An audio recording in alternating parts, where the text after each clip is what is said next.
on a huge range of issues, we are being held back by a voting system which, locks out millions and millions of people every single election. I mean, just taking the Greens themselves, they got 850,000 votes at the 2019 election and one MP. And you take a party like the SNP, who thankfully support proportional representation, and it's a fraction of that, something like 30,000 votes per MP.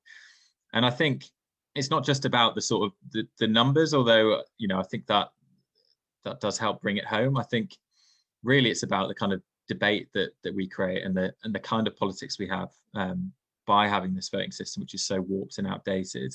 I know I've mentioned the US already, but I think in the presidential election, it was really interesting to see how much of the debate was solely about a handful of sort of Rust Belt states, that held a huge amount of sway under that voting system.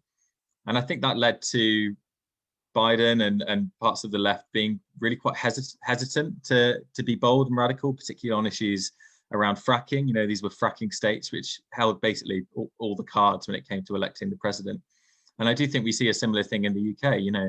We have debates that are warped by huge areas of the country being effectively ignored as, and written off as unwinnable.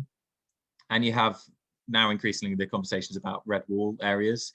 And I think there's a sort of assumption there that, the voters there are socially conservative and that is how our politics should be now, because, we have to solely sort of cater to those voters.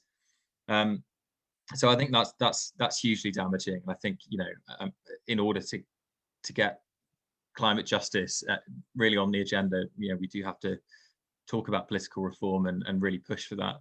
On the other hand, though, I think there's a strong case to be made that we shouldn't support ideas like proportional representation just because we think it's going to give us the political outcome that we want.